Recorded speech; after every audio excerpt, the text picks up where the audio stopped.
ಬೇಡವಾದ ಬಾಳೆಹಣ್ಣನ್ನು 3 ಕಪ್ಪಷ್ಟು ಕಟ್ ಮಾಡಿ ಇಟ್ಕೊಂಡಿದ್ದಾನೆ. ಇದ್ರ ಜೊತೆಗೆ 1 ಕಪ್ ಬೆಲ್ಲ. ಇದೇ ಕಪ್ಪಿನಲ್ಲಿ 10 ಕಪ್ ನೀರು,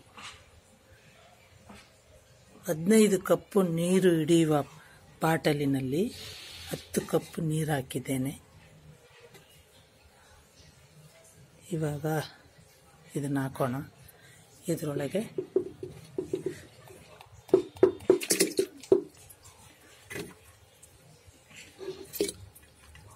ಹಾಕ್ತಾ ಇದ್ದೇನೆ.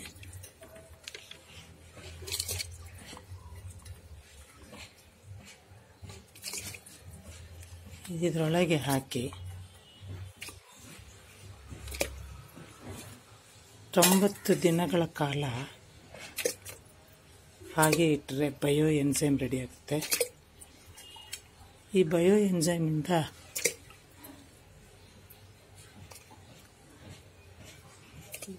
ಬಯೋ ಎನ್ಸೈಮನ್ನು ಶುದ್ಧೀಕಾರಕವಾಗಿ ಬಳಸಬಹುದು, ಗಿಡಗಳಿಗೆ ಸ್ಪ್ರೇ ಮಾಡಬಹುದು.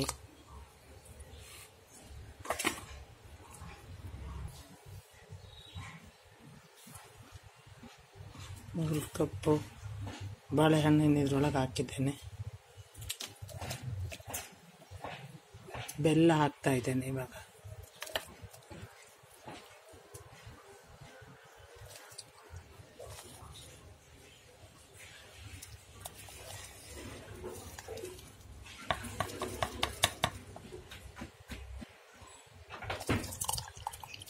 ಇದನ್ನು 90 ದಿನಗಳ ಕಾಲ ಹಾಗೆ ಇಟ್ಟು ಡೈಲಿ ಪ್ರತಿದಿನ ಇದನ್ನು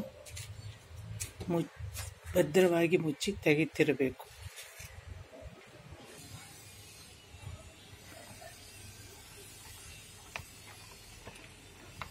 ತೊಂಬತ್ತು ದಿನಗಳ ನಂತರ ಬಯೋ ಎನ್ಸೈಮ್ ರೆಡಿಯಾಗುತ್ತೆ. ಬಯೋ ಎನ್ಸೈಮ್ ಅಂತಂದರೆ ಸಾವಯವ ಶುದ್ಧೀಕಾರಕ ದ್ರಾವಣ. ಇದು ಶುದ್ಧೀಕಾರಕವಾಗಿ ಬಳಸಬಹುದು, ಗಿಡಗಳಿಗೆ ಸ್ಪ್ರೇ ಮಾಡಬಹುದು, ಶೌಚಾಲಯಗಳನ್ನು ತೊಳೆಯಬಹುದು. ಅರ್ಧ ಬಕೆಟ್ ನೀರಿಗೆ 50 ಗ್ರಾಮ್ ಹಾಕಿ ಗಿಡಗಳಿಗೆ ಸ್ಪ್ರೇ ಮಾಡಿದಾಗ ಗಿಡಗಳು ಸೊಂಪಾಗಿ ಬೆಳೆಯುತ್ತವೆ. ಇದರಲ್ಲಿ ಪೊಟ್ಯಾಷಿಯಂ ಅಂಶ ಹೆಚ್ಚಾಗಿದೆ. ಗಿಡಗಳ ಬೆಳವಣಿಗೆಗೆ ತುಂಬ ಉಪಯುಕ್ತವಾಗಿರುತ್ತದೆ. ಕಸದಿಂದ ರಸ ಮಾಡಬಹುದು. ಈ ರಸದಿಂದ ಬಹು ಉಪಯೋಗಿ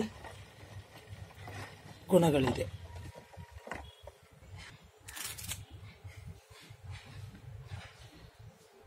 ಇದನ್ನು ಗಾಳಿ ಆಡದಂತೆ ಭದ್ರವಾಗಿ ಮುಚ್ಚಿಡಬೇಕು.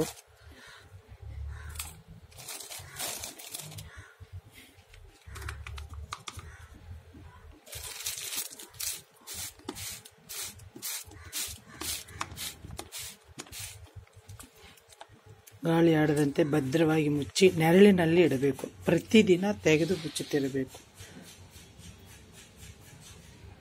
1 ತಿಂಗಳ ಕಾಲ ತೆಗೆದು ಮುಚ್ಚಬೇಕು. ಮತ್ತೆ 2 ತಿಂಗಳ ಕಾಲ ಹಾಗೇ ಇಟ್ಟಾಗ ಇದು ಬಯೋ ಎನ್ಸೈಮ್ ಆಗಿ ಪರಿವರ್ತನೆಯಾಗುತ್ತದೆ. ಇದು ಬಹುಪಯೋಗಿ ಸಾವಯವ ಶುದ್ಧೀಕಾರಕ.